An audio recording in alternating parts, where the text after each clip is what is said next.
Hello. Happy Pride Month. Yeah, okay, I'm just gonna take a sip. God, it has been a long day, huh? Yeah, so today we are going to be celebrating our favorite queer characters, games, and creators. And joining me today are Erika Ishii, who is the voice of Valkyrie from Apex Legends, if you guys play that little game. We're here, we did it! I know. And then we also have the CEO of Gay Gaming Professionals, Gordon Bellamy, joining us as well.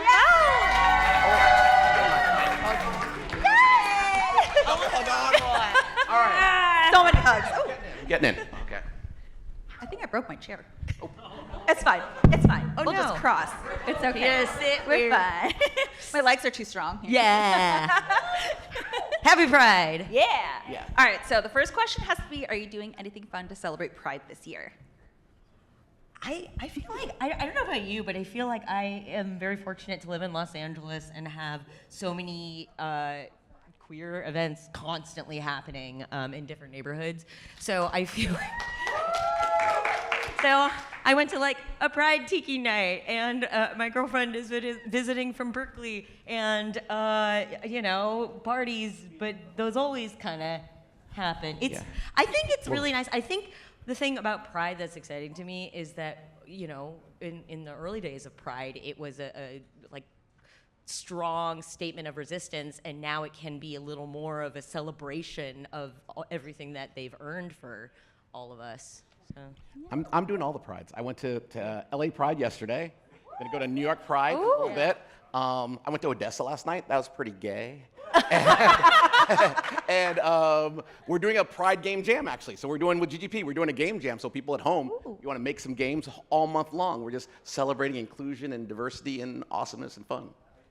Yeah. Of all I love kinds. that. Have you done that before? Like, is this... This is our first Pride game jam. Ooh, okay. Yes. Really? Yeah. We met through a game jam, really, yeah. Oh. Or his Oh my God. Your college students? Oh, okay. So I teach. And it was USC. just gay because we're gay, but Yeah, like. it was super gay.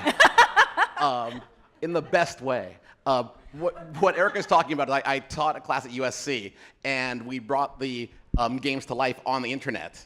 Live, so they'd make the games like ign-live. They'd be making the games, and the audience would be reviewing and giving them feedback. We had chat give them prompts for the game jam, and then they would work on it the entire semester. Yeah. And then they came, brought the games. It was really cute. Yeah. What was the weirdest prompt you got? Tiny potatoes, because that was the name of my old sort of chat. That's Yeah. so cute, though. Yeah. What if tiny gay potatoes? Tiny gay potatoes. Yeah. Gender's a construct in the potato world. It's true. Yeah. The real question is, are you a curly fry or are you a waffle fry? I am a crinkly fry. One. Okay. My second fry of choice is actually the not always beloved, but steak fry. Yes. Oh, team steak fry. There we go. Yeah. Steak fries are elite. I don't care what anyone says. Okay. Sorry for skinny fry lovers. I don't know that there's any fries that I wouldn't have, Yeah. or any potatoes that I would not have. I will imbibe them in any form. That's a pretty good answer. Yeah. Okay. All right. So let's get back to Pride. I know we could talk. Sure. So. I could talk about fries forever. Yeah, trust yeah. me. Well, I mean, a little bit about Pride. I mean, everyone has their own versions of Pride, whether it be digital or like in real life. Yeah. It's just like knowing that your uniqueness is additive, is Pride. And that includes potatoes. Yes. So vegetarians can rejoice too. Yeah. So who are your favorite queer gaming characters? I have thoughts. For me, well, nowadays, so Venture being non-binary, right? Yeah! You mean same page. Yes. I Shout out to Valeria. I think, like, you know, just speaking to the depth of queerness in interesting new ways is what, you know, it moves me. And so, like, Venture, they being amazing that's right now, like, what I'm feeling. Mm-hmm. But there's lots of characters that are important, some voiced by you. Mm-hmm. Yeah, I feel like huge formative characters for me were, of course, Ellie and Riley from The Last of Us, Left Behind, and Max and Sam from wait, oh my God. I mean, they could be, but Sam. Who is this? Max and, okay, so here's the thing: is there wasn't a lot of queer gaming characters growing up, and now I have voiced so many like Asians, and it rules. So Valkyrie, and then Anna Bray, who has a girlfriend, and then actually, I don't know that that people have said this before, but Lumu, the AI from Halo Infinite, is canonically they them. When they gave me the character, they were like, yeah, like Lumu's they them. We love that. And I was like, that's great. I'm gonna make them weird. Yeah. Who was your favorite character that you voiced then in that sort of realm? I don't know. They all, I just, you love your children differently for many different reasons. And Valk was really wonderful because they were so unapologetic with her being a lesbian in a lesbian love triangle, which is not something that I've ever seen in FPSs.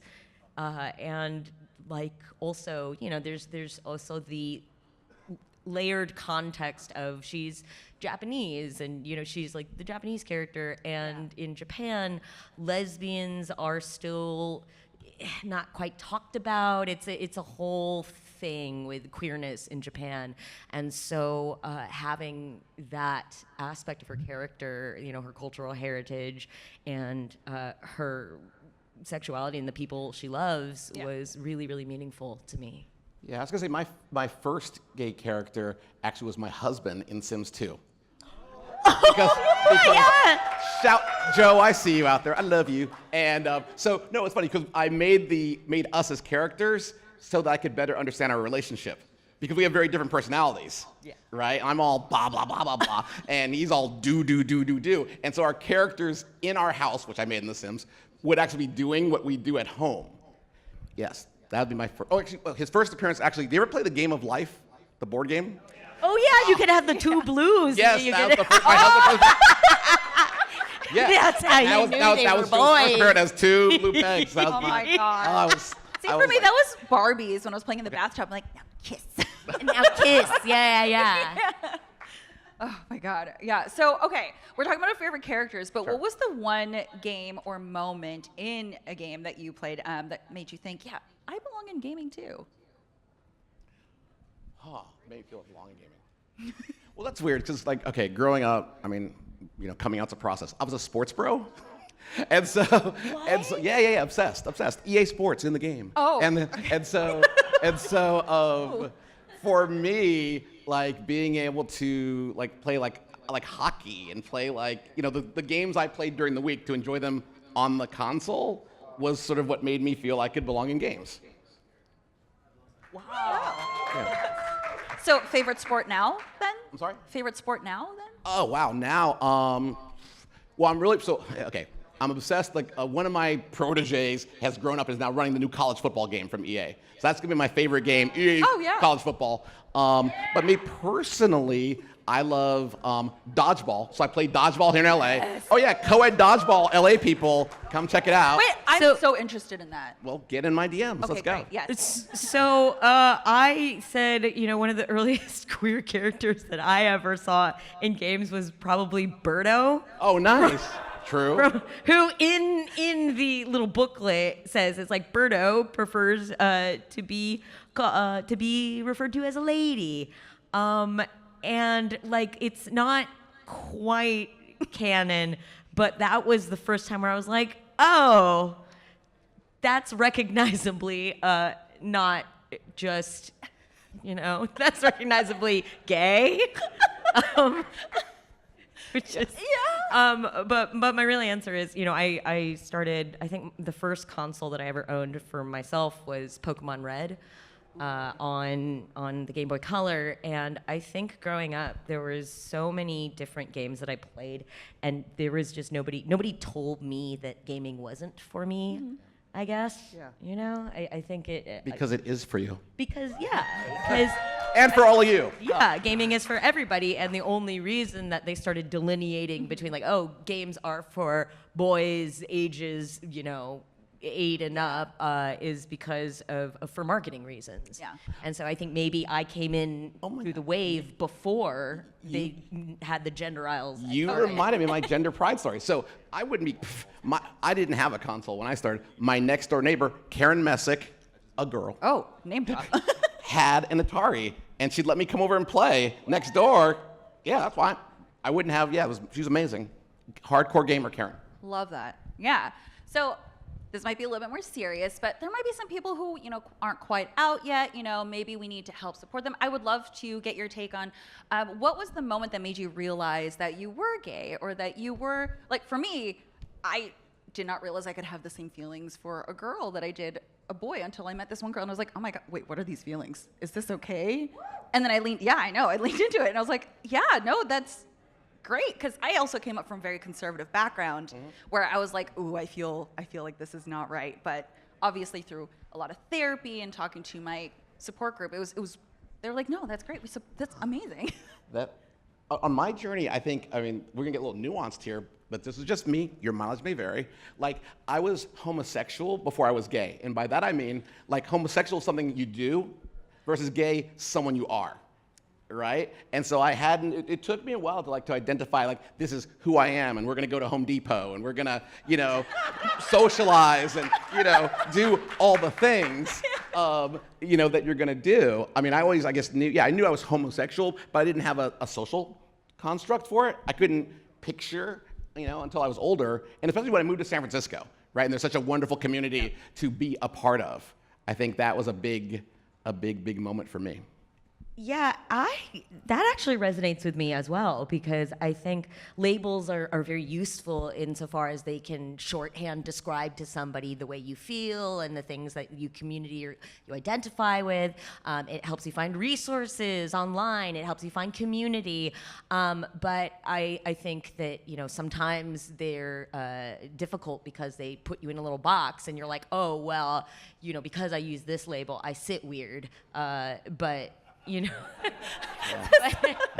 but so I think it was more of a I just made out with girls, and I liked girls, or I liked people, and I didn't really have the terms for it. Okay. Yeah. Oh, can we talk more about queerness? I'm super into this. So for me, so there's gender identity. Yeah. Right, which can be queer, and does it align with your body? Sorry. Sorry, really quickly. That reminded me too. Yeah. So gender identity and everything. I think back in my day, it was the term tomboy was used, tomboy, God, yes. and then of course a lot of the tomboys grew up and transitioned or just didn't conform to, society's standards of what femmes should be. So. Well, and so there you go. So for me, this is me. It's 3 axes, right? So there's your gender identity, there's your attractions, but then there's your expression. So we could both be, I'm a gay male, but gay male's got a big range. Go down to pride, right? There's lots of different forms, right, that can even seem queer to each other. You'll see people why are they like that? Put on some clothes, take off some clothes, right? It's happening because they have different expressions of queerness. Yeah, I think, I don't know, Mystique or, the T-1000 is my ideal body type, Go. I can just kind of do and be anything and, be whatever anybody else is into too, so... Yeah. That's actually a big difference too. I think now people have more agency of expression versus being labeled, right? So decades ago, or now centuries ago, it was a big deal to come out, right? You were either in, which implied you were in, and then you came out. But now people are, and they're going all sorts of cool vectors and directions and fluid and all sorts of wonderful ways that just are versus, being in or out. Yeah. Honestly, labels should just be for decaf and full calf. Very important. Seriously. Yeah. I do not want to mess that up. Right, and the whole thing about me for just sort of not being the binary is it's not strictly third thing. It is meh. Yeah. So that's really nice. I think you mean huzzah. Yeah, I was going to say, it's not meh. Yeah, and meh. So to bring it back to gaming, Sure. what is your favorite? Sure. There's no way to transition from that. Leave me alone. It's been a long day. You try doing it. Right. Yes. Okay. Gaming. Yes. So, do you have any favorite queer romances in any video games you've played? Let you go first. Sam and Max. Okay. It's Chloe and Max, by the way, from Life is Strange. I chose the sad but truly canonical ending. You know, you gotta. Yeah. That was the first time I think you could be the first game that I remember playing where you were a player character and could choose to romance somebody. But also Dragon Age. Also, how are we feeling, Dragon Age Oh my God. fans? Yeah. So Oh my goodness. Sorry to oh my God. Yeah. They're so smoochable. I'm gonna be hornier than a canary on Maine. Oh my- Sorry, yes. yeah. Wow. So, okay, wow, so wow. strong feelings. I think for me, I guess I played a lot of MMORPGs, so it was more like with people and learning to have queer spaces that you created Yeah. inside of universes was big. And I mean, God, coming out to process.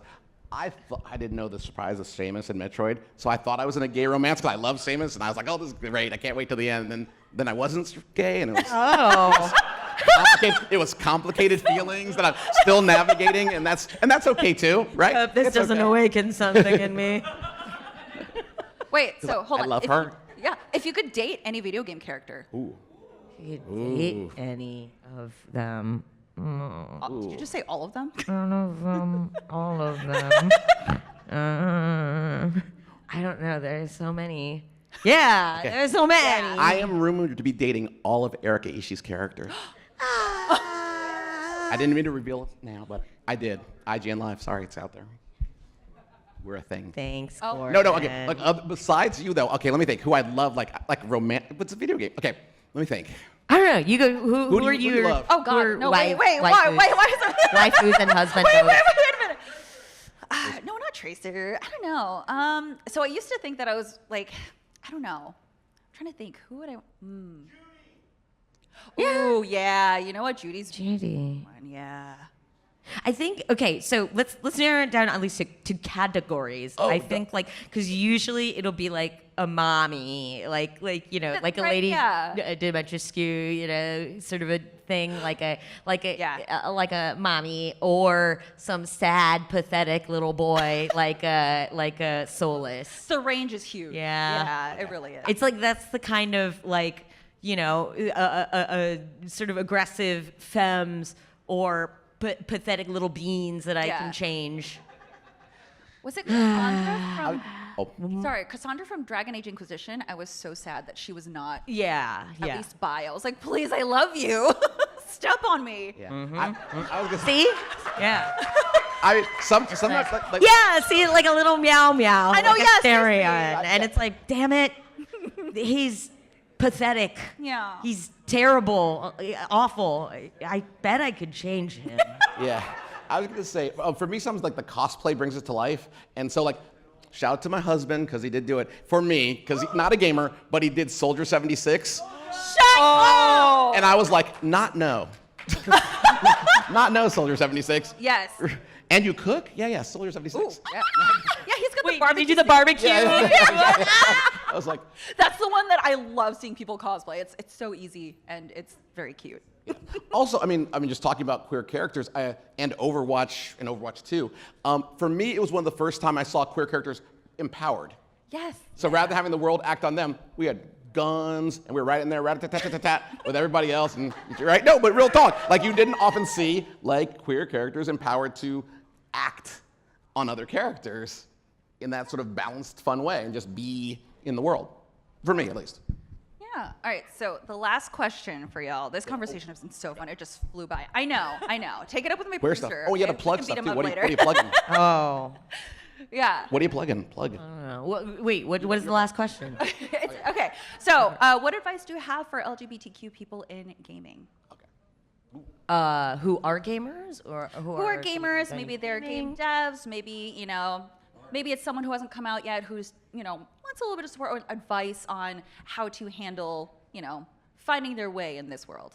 Yeah, you're Oh, wow. Okay, so check out Gay Gaming Professionals. Yeah. Okay. for So no, sure. one thing I'll say actually for the younger people, we actually have academic scholarships for undergraduate and graduate students who do community service in the queer community. You don't got to be queer, you just got to do the work, right? Yeah. To support Yeah, people. yeah. And so that's opening June 15th online, and they get cash. And so that'd be one. But for people who are working in the industry, I think that